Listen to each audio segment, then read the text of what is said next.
Hi, I'm Charles Galda. Welcome to the Church in Action podcast. We believe when the people of God are doing the work of God in unity, it's evangelistic. That's John 17, that's Matthew 5.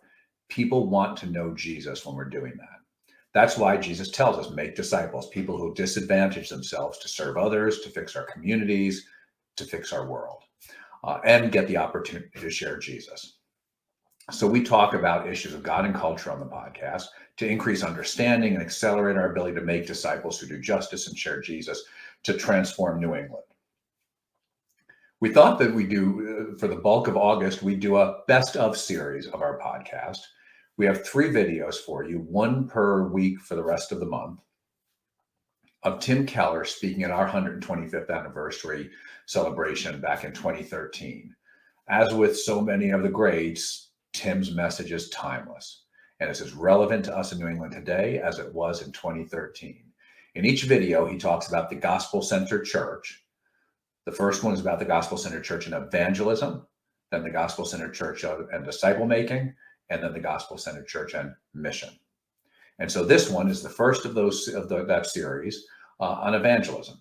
And he's going to talk about creating an evangelistic dynamic in your whole church and how to communicate the gospel in what he calls a post-post society, so post-Christian society.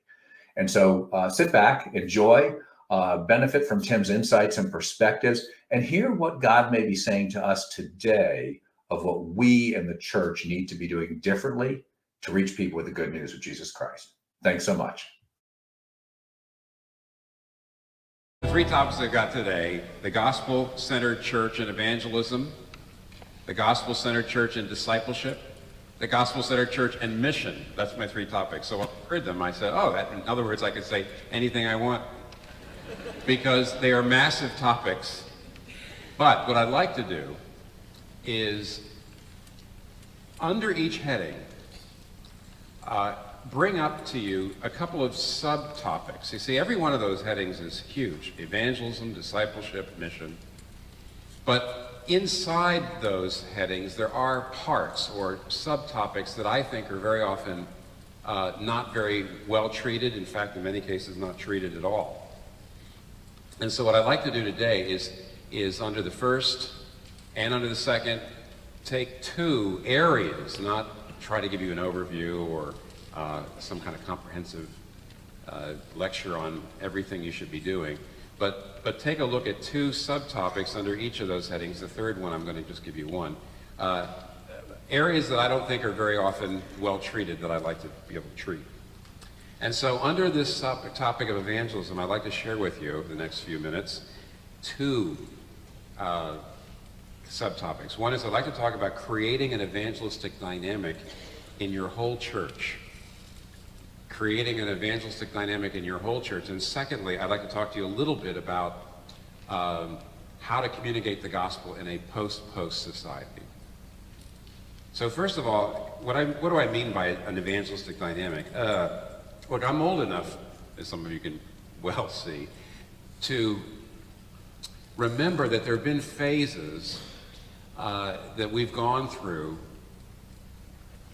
that most evangelical churches felt, I need this. I'm going to find myself, if we're going to evangelize. One phase was the crusade evangelism phase. They're in the very middle of the 20th century. So often you had mass evangelism. It wasn't just Billy Graham. There were other people who would come to town. Evangelical churches would come around them. A very intense time of training people, training volunteers, training counselors, bringing non-Christian friends to hear the gospel preached, seeing the decisions, following them up, and so on. Then there was another phase that I would say was more in the middle to late 20th century, in which the evangelism was moved forward by churches finding a small company or cadre of people inside their churches, lay people who were trained to share their faith. There was a number of different ways of doing that, of course. Some of you might remember LIFE, L-I-F-E, Lay Institute for Evangelism, was basically a way of training lay people to share their faith with the 4 spiritual laws. There was Evangelism Explosion, D. James Kennedy. When I read a biography of John Stott, after he died, John Stott, called Godly Ambition. Very interesting book, by the way. And in the 50s and 60s, John Stott at All Souls Church in London was extremely diligent at every year finding a group of people inside his church, lay people, who he trained to do evangelism. He trained them in how to share their faith. He commissioned them publicly. These were our lay evangelists. He sent them out to do visitation in the neighborhoods. And so as a result, the second part of the 20th century, the latter part, the whole idea was the way we do evangelism is we train lay people to share their faith. There was always a pretty small percentage of people in the church, a very small percentage, but that's how we went forward. The latter generation, it's alpha and alpha courses. Courses where you invite people into a home, and it's more relational, it's more communal. Can be 8 weeks, 10 weeks, 12 weeks, depends. There's alpha plus alpha-like programs. Now, all of these things, actually, I would say every one of those approaches has gotten better. You can criticize any of them. I think all of them bore a lot of fruit, and any single one of them, every one of them, I think, got a bit more effective. That's another subject. I won't go there. But in every case, you could do that without actually changing the culture of your church, without creating an evangelistic dynamic in your whole church. In other words, all of those were programs that you could kind of glom on, just sort of paste onto the side of your church, where the church community itself did not have an evangelistic dynamic or focus or spirit about it. And because of that, I think all of those programs are somewhat limited in the kind of impact they can have on the community. I'd like to talk to you about what it means to actually create an evangelistic culture, a dynamic in a church. When I went to Gordon Conwell, I showed up at Gordon Conwell, it was fall 1972, so that's like 41 years ago. And I do remember that a book that was really hot, we were all reading it, it was a fairly new book, and it was really a paradigm shifter, was Michael Green's Evangelism in the Local Church. And it was simply a historic study of how evangelism happened in the early church.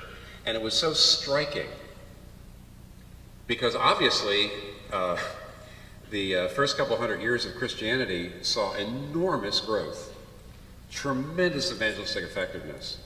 But I have to tell you, what Michael Green just showed was it didn't happen through any of the ways that I just mentioned.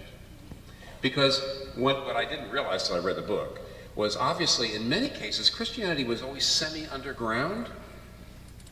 You couldn't go bringing your non-Christian friends to hear the great preacher, because the non-Christian friend might report you and the place be shut down. You didn't bring your non-Christian friends to hear the great preacher, nor was there any indication that the early Christians had little gospel presentations to give, or even that they were capable of long, eloquent speeches. No. It was much more pervasive, that essentially most all Christians understood that they were supposed to represent their Savior to people around them. And they were just organically, naturally, relationally engaged. They didn't have little canned presentations. They didn't take people to places necessarily. They just simply lived consistent Christian lives, and they were engaged, and they were vulnerable, and they were open. And that's how it happened. I mean, and actually that sort of thing is becoming harder and harder in our culture. There's an intimidation factor going on. I think in some ways Manhattan is a little bit of a forerunner. My guess is New England's not very far behind in this. But 25 years ago when we got to Manhattan, if you told your neighbor or somebody you were working with that you were a born-again Christian, or words to that effect, they would say, They'd be bemused, a little perplexed, maybe a little amused. Oh, really? You're kidding? That kind of thing. Today, you're going to get a lot of hostile questions. If you say the same thing 25 years later, you're going to get a lot of hostile questions.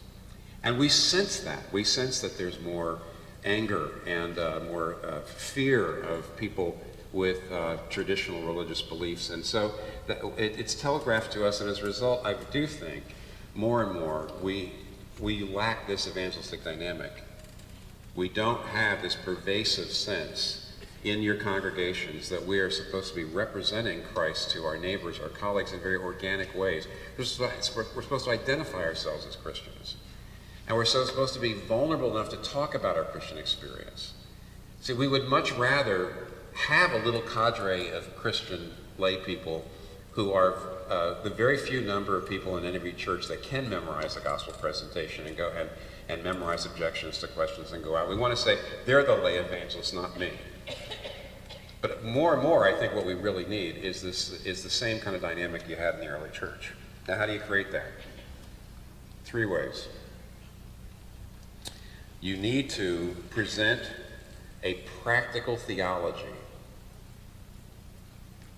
of evangelism. You need to present a practical theology of evangelism. Secondly, you need to create a lay ministry community. And thirdly, you have to design a culture of graded inclusivity. I'll say that again and go through, all right? First of all, you need to actually present a practical theology of evangelism. And here's what I mean by that.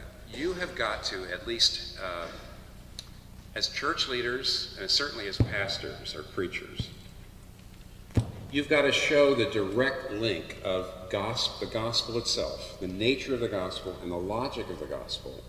You've got to show the direct link of that to being an evangelistic Christian, naturally evangelistic. You've got to show that. Here's why. Let me just give you the basic outline. I'll show you how you use this outline. The gospel eliminates pride, which is one of the main barriers to organic, natural, evangelistic contacts. Pride. It eliminates pride. You're a sinner saved by grace. It takes that out. And one of the main reasons why I think Christians are ineffective in talking about their faith is there is a pride, there's a smugness, there's an abrasiveness. There's very often a condescending behavior, and the gospel should take that away. Now, in two ways. First of all, if you're saved by grace, right? You're saved surely by grace. Then if you're a Christian and you're talking to a non-Christian, you should assume that this non-Christian might be a better person than you.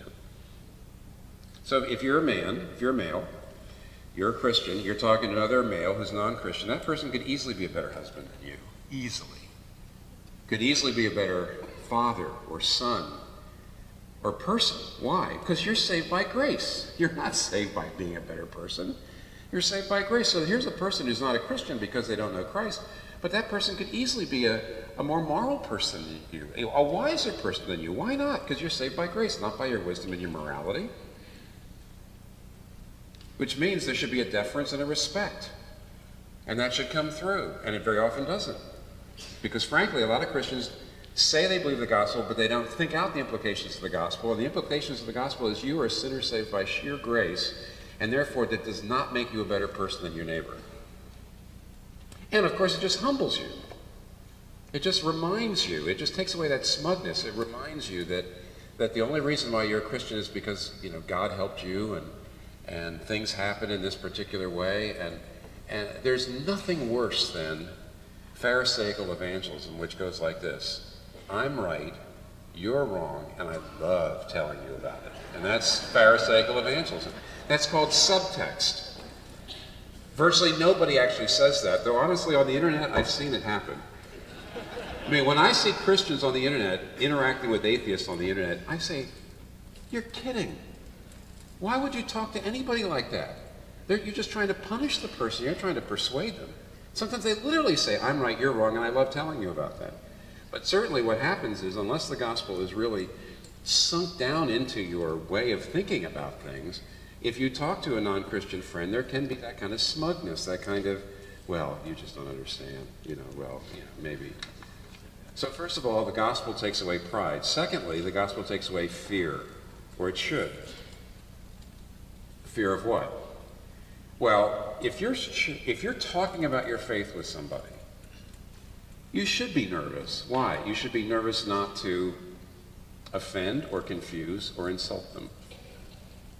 I get nervous when I'm talking to a non-Christian because I'm nervous that I won't be sensitive enough, or I won't be adroit enough or agile enough with my answers. I'm nervous because I don't want to, actually I want to honor the gospel that I love and believe, and I don't want to be a poor representative. That you should be nervous in those ways. But what we're usually mostly nervous about is we don't want to be disliked. We don't want people to think we're a religious fanatic. We're afraid of losing our reputation. We're afraid of disapproval. And guess what?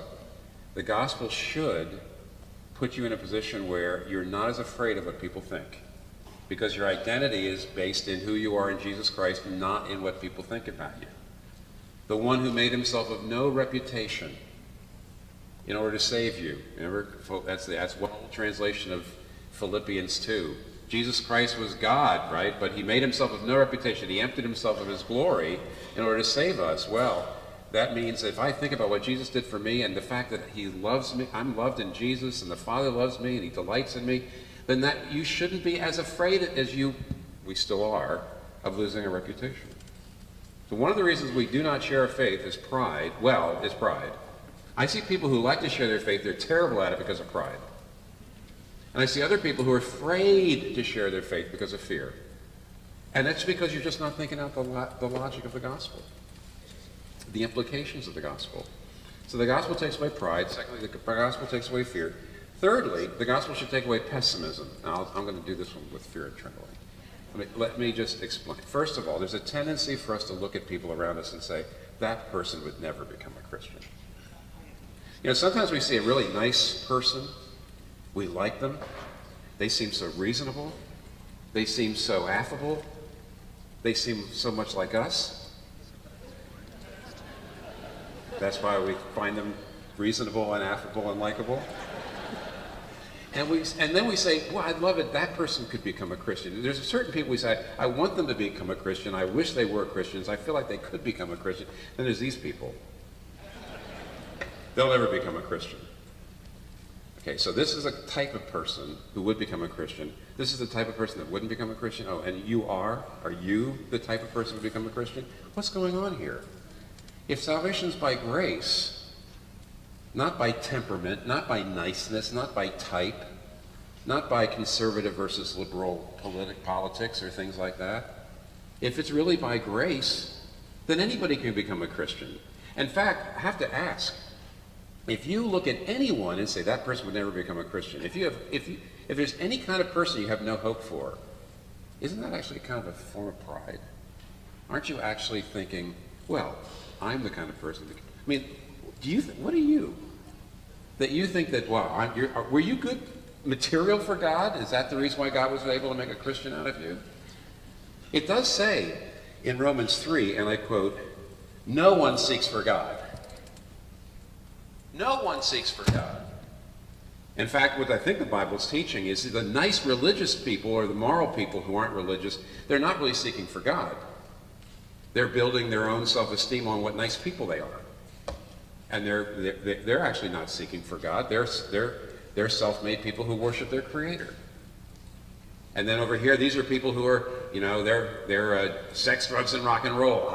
But they're no more seeking for God or less seeking for God than the moral people. I'm sorry.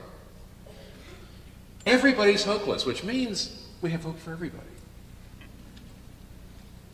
And here's what I'll say. With fear and trembling, and all due respect to people who don't differ with me on theology, one of the things I've loved about being a Presbyterian and believing that people become Christians because God opens their hearts is it takes all the pressure off of me to think, well, I better be pretty eloquent, or this person better be pretty open-minded. No. Every conversion's a miracle. A miracle, which means you shouldn't be pessimistic, ever. You should have hope for anybody. And then lastly, so the gospel takes away pride. Secondly, the gospel takes away fear. Thirdly, the gospel takes away pessimism about people. And fourthly, the gospel takes away, how do I say this, indifference. If you enjoy your salvation, if you have the joy of your salvation, and you're experiencing the love of God, how can you really be a loving friend and keep that private from the people that you know and like. I mean, obviously you can't just barge right in there and start talking about the gospel and turning people off. You want to persuade people. But the point is, you should be, what kind of monsters are we that we can actually go through our lives and enjoy our salvation and have all kinds of people around us that we see all the time and not even ache to talk to them about it, which is nothing but a lack of love. Nothing but a lack of love. 1 Thessalonians 2, 7 and 8 says, this is where Paul is talking to the Thessalonians, he says, we loved you so much, we were delighted to share with you not only the gospel of God, but also our very selves. But see, those things go together. If Jesus is giving you any kind of joy and happiness in your life, and you're a friend, it's only natural that you talk to friends about the things that are giving you joy and happiness in your life. And the only thing that would short-circuit that absolutely natural relational evangelism is fear, pessimism, or just a simple lack of love. So, now what did I just give you? I gave you a practical theology for evangelism. And here's how it works. Every so often, you need to preach the gospel. You need to teach the gospel almost exactly the way I just did it. Drawing the implication out for, this is the reason why you should be open to talking to people around you, identifying yourself as a Christian, and being at least open and vulnerable to talk about your faith. If you understand the gospel and the implications of the gospel, it just naturally turns you into a person more willing and open to talk about your faith. But at the same time, all year, if the gospel is being preached and taught in your church properly, every single week, every single day, it's being preached to knock down those four things. What are those four things? Pride, fear, pessimism or hopelessness, and joyless, loveless indifference. I mean, that doesn't mean every time you're preaching it, you're talking about evangelism. No. But if every time you're preaching it, you're after one of those four things, or you're knocking it down and you're weakening it in the hearts of the people who are hearing the gospel, then slowly, bit by bit, you're creating this practical theological basis for being just more open to be engaged with people about faith. So that's what I mean when I'm talking about you have to present a practical theology of evangelism, as it were. Plus one more thing under this heading, then we have to move on to the second, which is creating a lay ministry community. At Redeemer, over the years, what we used to always talk about was this. We used to point to the beginning of Romans 15. First couple verses where it says, Christ did not please himself. Even Christ did not please himself. And so what we used to constantly say is, look, as much as we love our church for the way it meets our needs, we must not have a church that's just for us. We need to think about our neighbors, our friends, our colleagues at work who don't believe, and we need to ask ourselves, how do we structure the church?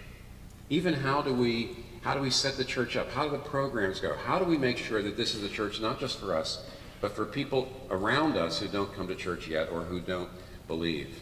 In other words, you have to always put out there in front of people that we're a church not just for ourselves, but also for our non-Christian friends and neighbors. We're not just a church for us. We're not here just to please ourselves. And that was something we talked about constantly. That's what I mean by presenting a practical theology for evangelism, number one. Number two,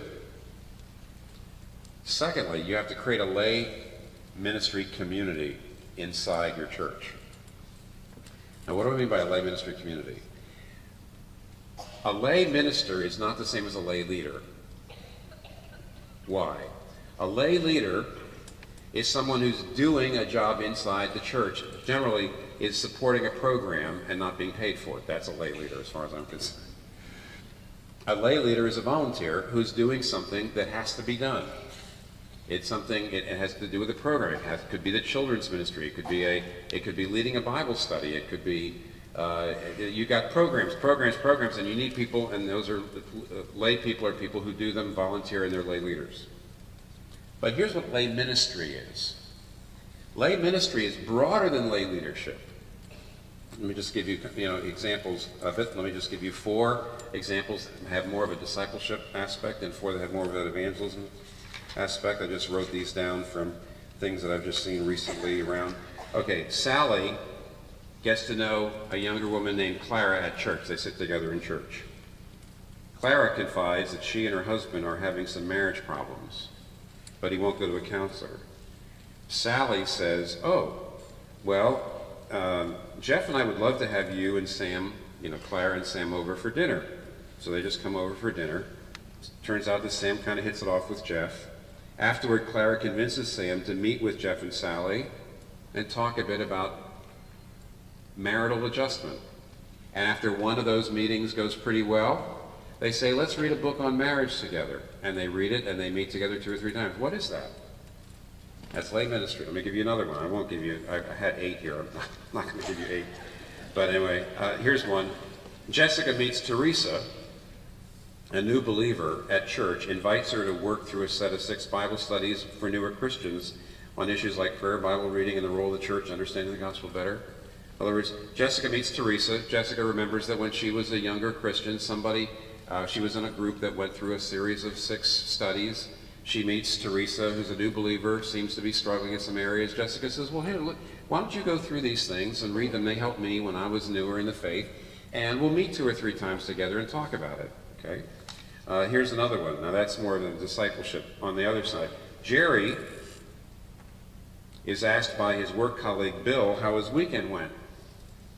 Jerry responds that he went to a men's retreat and they talked about forgiveness and that it really helped him.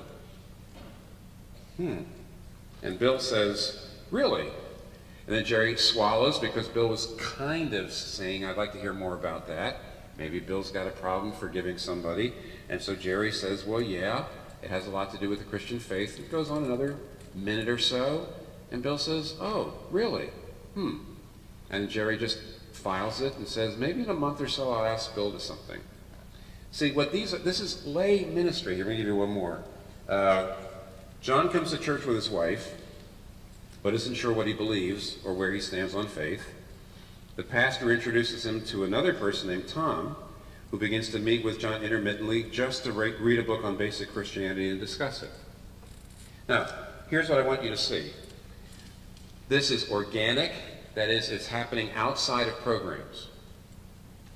Secondly, it's relational. It's based on informal or non-formal relationships, not formal relationships. Thirdly, it's word-oriented. That means the lay minister has just enough confidence about what they understand about the Bible and Christianity to feel like I'm willing to talk to somebody and answer questions and have them read a book and talk about it. So it's organic, it's relational, it's word-oriented, and it's active. That is to say, you're taking initiative. You're not being too coercive. You're not going too strong.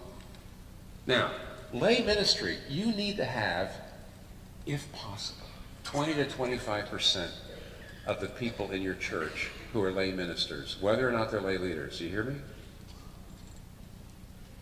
And so your goal as a pastor or as a church leader is to say, how can I have 20 or 25% of my people who have the vision for this, have models for this, are getting encouraged by the leaders to do this? So that, listen, this is the tide that raises all the boats. This is out beyond the programs. And this means if you can develop a community of people who think of themselves as lay ministers and do lay ministry, now you're getting closer to the evangelistic dynamic that permeates the church. Look, even in the early church, not all the Christians were equally adept evangelists. They couldn't be. My experience in the past, my church did Evangelism Explosion when I had a church in Virginia, and we trained people, and we saw people become Christians. You trained people for a number of weeks. You took them out, and you visited people. You followed up people who came to church, and so forth. But the percentage of people in your church who can be trained to do that is tiny. And though I built in a lot to those people, lay ministry is something, it's much broader, and I think it's closer to what you have in early Christianity. You're not giving people, here's what you say to people. You're simply trying to build up their confidence to reach out to people in an informal way, out beyond the programs, and just be more active and be more willing to bring the Word of God and the gospel into connection with people's lives. Now, how do you create that lay ministry community? Well, here's what I suggest. One of the things to do is to invite your lay leaders to a regular meeting with the pastor or pastors. We did this every month, and we called it a ministry community meeting. Every month is a lot. A lot of people do it every other month. Some people do it quarterly.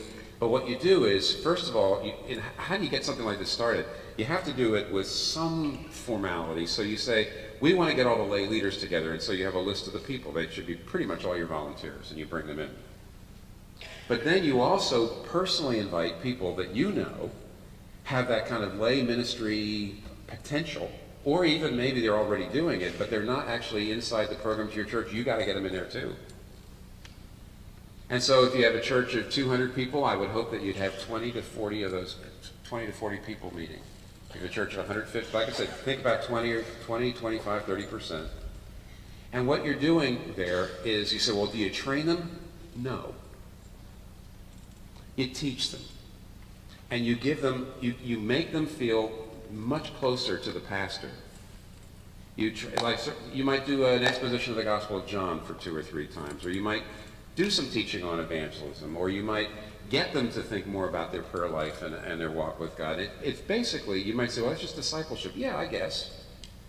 But the main thing is, you as a pastor, right now I'm going to talk to pastors, you as a pastor have to have 25% of your people or so who are in a closer connection to you, and you are giving them a vision for lay ministry, you're talking to them about it, you're giving them examples, and you're also giving them support. So if they get into a conversation, they can get you on the phone and say, so-and-so, I talked to them and they asked me this question about evil and suffering. What do I give them to read? There's a sense in which you're creating, yes, a bit of a set of Marines inside your church.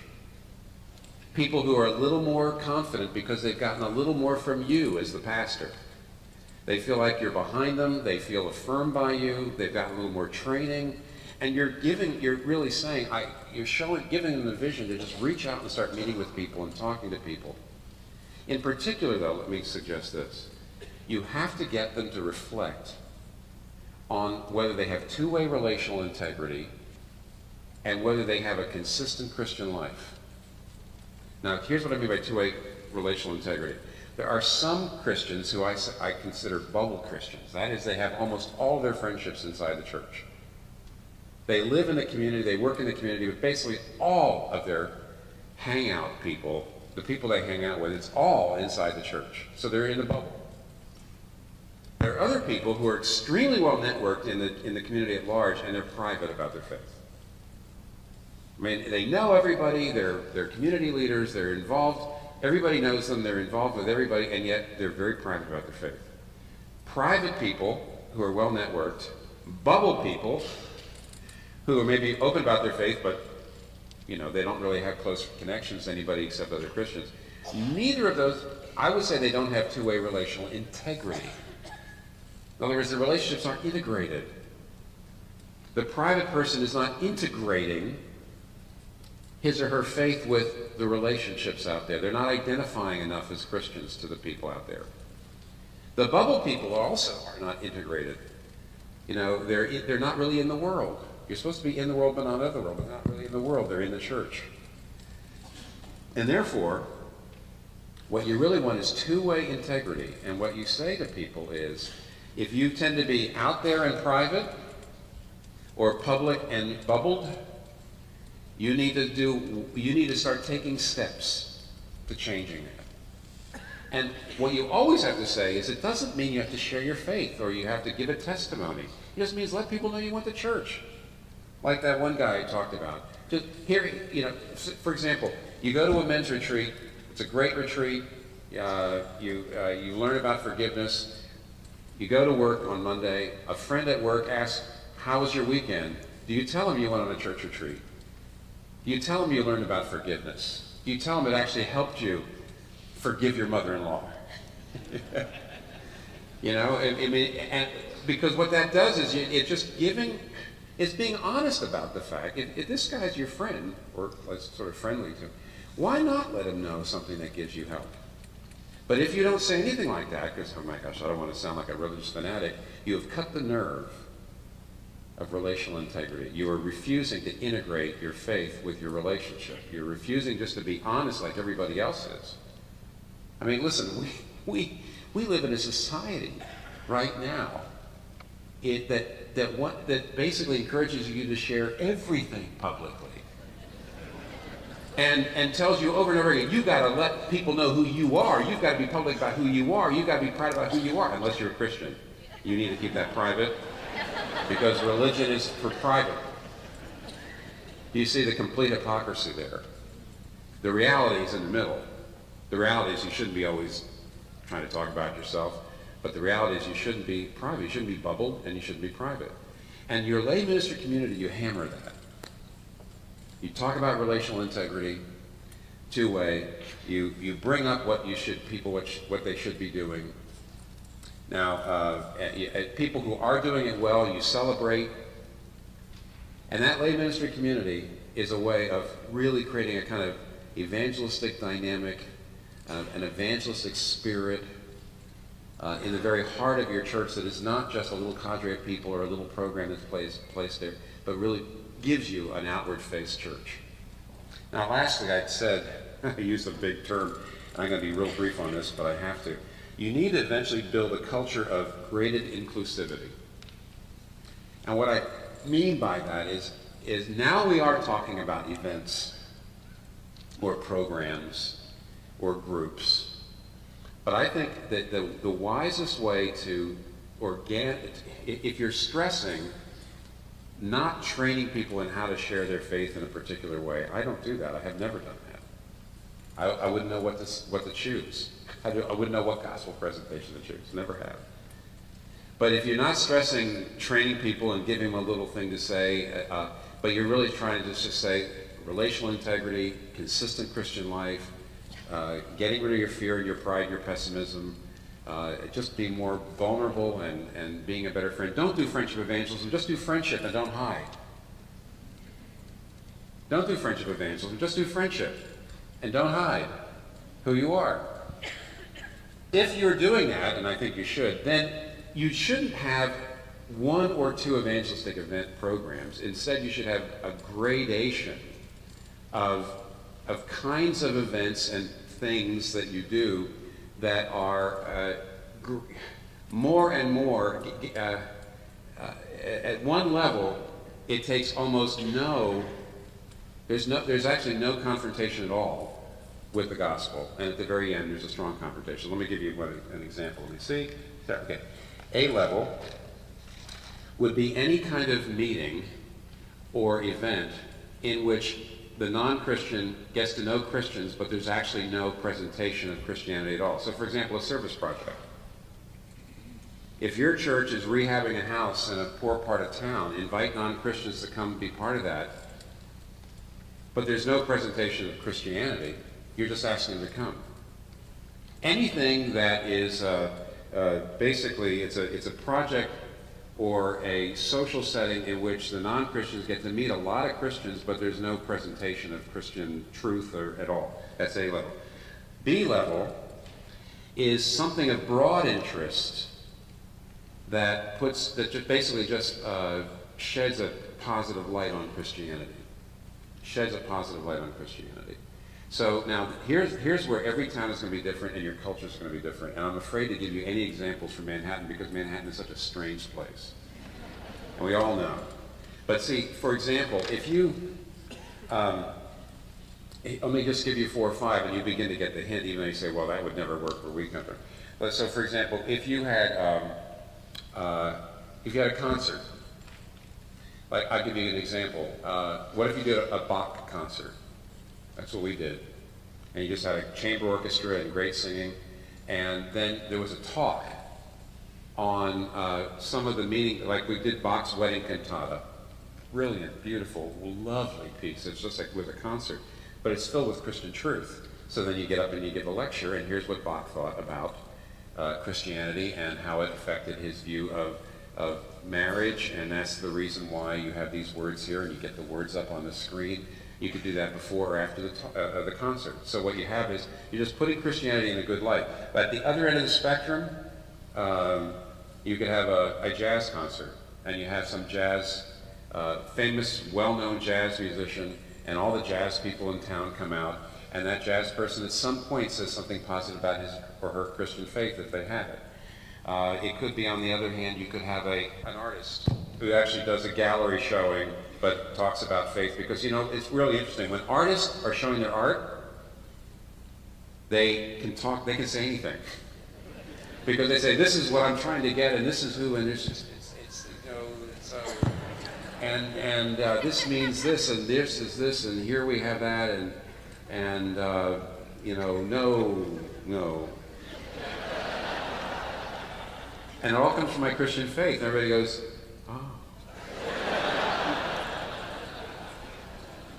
I'm not making fun at all. I'm trying to say that if you can have a lecture on the history of your town, and if it's in New England, there's got to be Christianity in there. So have some person who comes in and does a lecture on the history of the town. Obviously, if you've got a historic church building, there's no reason at all why you could not find ways of being more public about that and bring people in and having events that talk about the church and gather people, and we've been here for 300 years, and this is what we... There are a zillion ways of finding events that you do in which, if they're of broad interest, people would come to hear the lecture or hear the concert and see it, and Christianity is just presented in a positive way. You're not confronting people with Christian truth. That's B level. I got a lot more I can tell you, but there we go. C level is where you have affinity. Christians and non-Christians get together because they're business people, or because they're media people, or because they're mothers of young people, of children, where there's some kind of affinity where Christians and non-Christians get together and you talk about something of joint interest. That's the reason why very easy for 3 or 4 young mothers of preschoolers who are Christians to form some kind of group where they're talking about anything that has to do with child rearing, or child nourishment, or child discipline, or whatever, and you bring other people together and have a speaker come in and you have a discussion. And again, it's another situation in which Christianity is very often being presented in a positive way, but in that sense you have it's more narrow, more affinity. I was shocked. I was invited to go speak, and obviously I was translating because I can't speak Spanish, but I was in Buenos Aires. I was asked to speak to a group of businessmen, something like 200 businessmen in Buenos Aires, about how do you deal with stress. The fact is that Latin America is catching up to the rest of the world right now, especially Buenos Aires, and work is more stressed. The hours are longer. There's more pressure to produce profits. The culture is changing. A lot of people are experiencing stress. So I was asked to come in, and I spent about half the time on the talk talking about the problems of stress and what that does to your insides, etc. And then at a certain point I said, I'm a Christian minister, as you know, and I'm a Protestant minister. Most of the people either were non-Christians or they were Catholics. And I said, here's some resources that for the Protestant understanding of the Christian faith and the gospel that really help with stress. And you could have heard a penny drop for the last 10 minutes of that talk. And a lot of people came out and said to me, I've never heard anything like this. And so that was an affinity situation. We brought people together. It could be a book club. That's an affinity thing. People love to read books, so read Flannery O'Connor and talk about the Christian faith beneath it will come out, and so on. So that's level C. Level D, when you get to level D, you're actually doing a small group or a meeting in which Christianity is being discussed. So we have things called Uncorked, Christianity Uncorked, which is at a pub. So some of you Baptists won't do that. And or you can have a meeting in somebody's home. It is very simple. It's no more than 20 people, so there's lots of interaction. And you bring a non-Christian friend that through one of these other things that you've done, you see a little bit of interest, and you say the subject's going to be, why does God allow so much evil and suffering in the world? Or does does religion inevitably lead to division and war? Or do all religions basically worship the same God? And you bring a non-Christian friend and you have a speaker very often. And because it's a small group, you don't have to have this great orator, you know. Anybody can do it, I think, who's got something of a little bit of background, maybe a little bit of training, okay? You could have a seminary student do it. You could have a pastor, of course, could do it. It could be a lay leader in the church could do it. And that's what I would call level D. Level E would be a group in which you really are people who are very interested in Christianity are coming and studying a book. Now we're down to Alpha. Now we're down to Christianity Explored. Now we're down to reading a book, and people who are really trying to think about Christianity come in and they're being presented Christianity week after week after week. That's, I call E level. F level is a traditional situation in which people are brought in to a breakfast, to a meeting like this. A person preaches the gospel and calls for a decision. I think even small churches should have all the levels every year. Stuff happening. So that your lay ministers can bring people in at whatever level they're finding interest, or even bring them up, you know, from level to level to level. And so those are the three things. Got it? That is, you have to present a practical theology of evangelism, you have to create a lay ministry community, and you have to create a culture of graded inclusivity. And I know that sounded messy, isn't it? You know, no bullet points, you know, no DVD, no curriculum to work through, no action steps. Honestly, it is more organic than that, it's more relational than that, and actually it's more spiritual than that could be. And yet, I think this is what we need. I think we need that more than another program. So, now I promised, even though I have 5 minutes left, to talk to you about a second subject, and I will, briefly. Up to now, I've said nothing about what you actually say. In fact, I've given you the impression that I don't like gospel presentations. That's not true. I like gospel presentations. I just don't like giving your lay people the impression that if you memorize this particular gospel presentation, you can evangelize. I think what that does is it gives many people an excuse not to do it. And also, I don't know of any gospel presentation that fits everybody. When I was in London, I realized that I was talking to evangelical Christians in London, and I realized that half the non-Christian neighbors are Hindus and Muslims who think Christianity is too morally weak. It's not moral enough. You know, it's too much of this grace and forgiveness. It's not moral enough. And the other people their other neighbors are secular white people who think Christianity is too moral, too narrow, too legalistic. So give me a gospel presentation that will work both for your Muslim neighbor and your sex, drugs, and rock and roll neighbor. I don't know that there is one. Having said that, I think it's very important for you to all consider one of Pascal's pensées. Pascal has a pensée that those are these little, almost like proverbs. They were actually, Pascal died before he could write this great book on Apologetics for the Christian faith. But one of the things that he did say there was this. All I have to do is find it quickly. He said, "Make good men wish Christianity to be true, and then prove it so." Make good men wish Christianity to be true, then prove it so.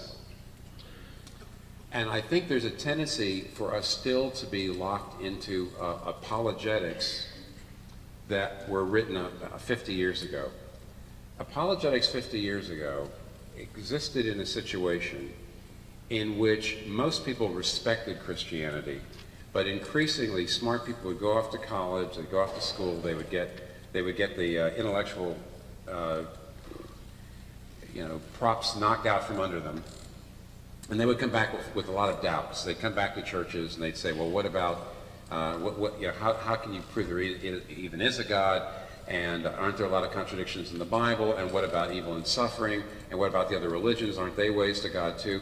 And they would have these all these objections, And sometimes people answered them, sometimes they didn't. But most apologetics books, still, including mine, I wrote a book called The Reason for God.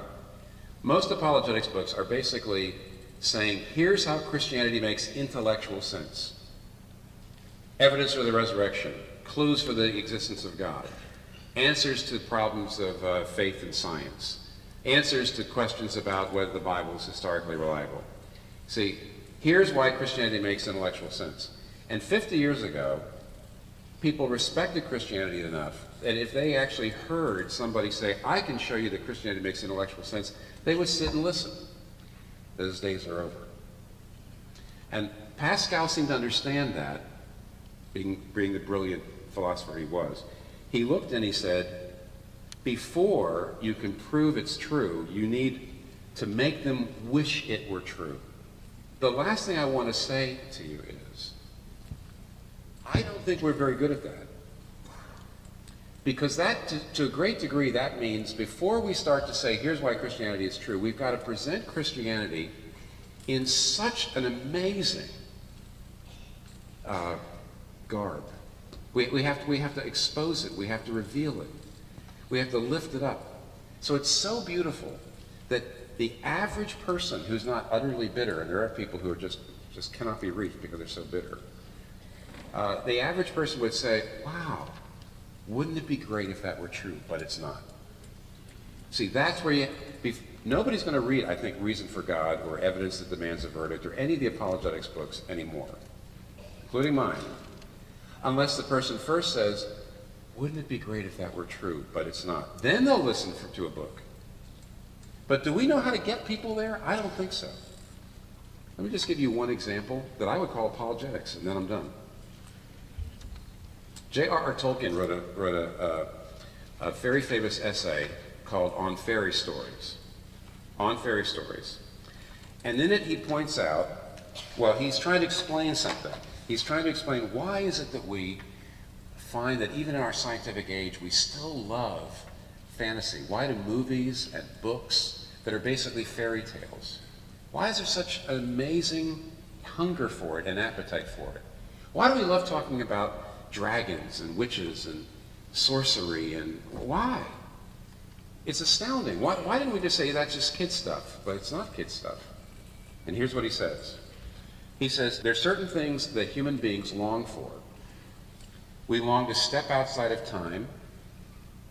We long to escape death. We long for love that never ends. We long for triumph over evil, and we also long to communicate with non-human beings. And any story that gives us that, escaping death, escaping out of time, love without parting, triumph over evil, holding communication with non-human beings, any story that we, any really good story, well-told story, vivid story that gives us that, we love. Why do we love it? Because we long for that. And even though we know it's a fairy tale, even though we know it's fiction, it is incredibly satisfying. Now, Tolkien says, why?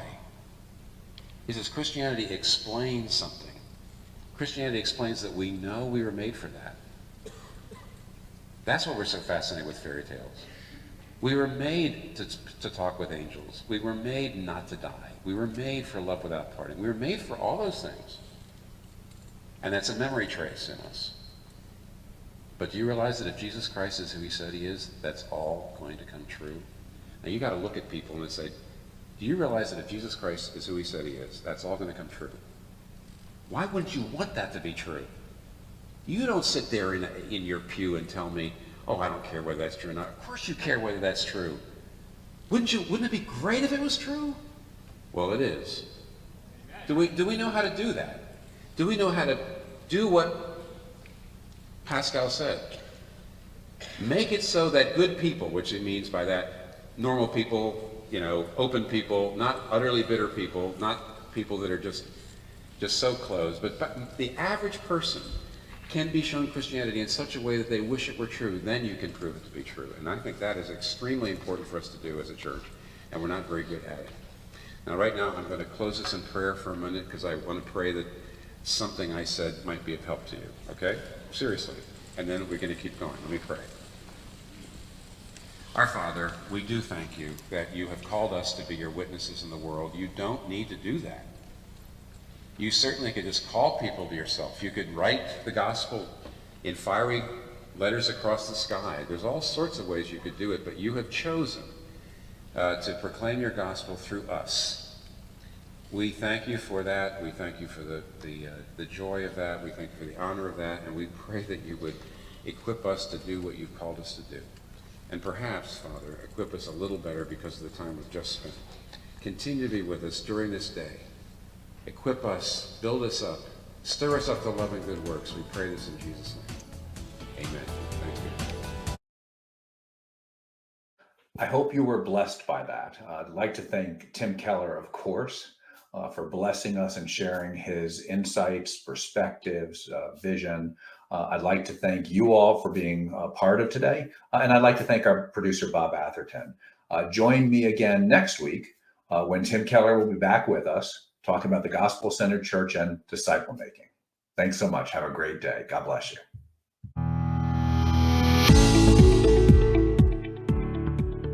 Thank you for joining the podcast today. If you'd like to learn more about Vision New England and what God is doing in our region, check out our website at visionnewengland.org. We hope you'll join us next time for the Church in Action podcast.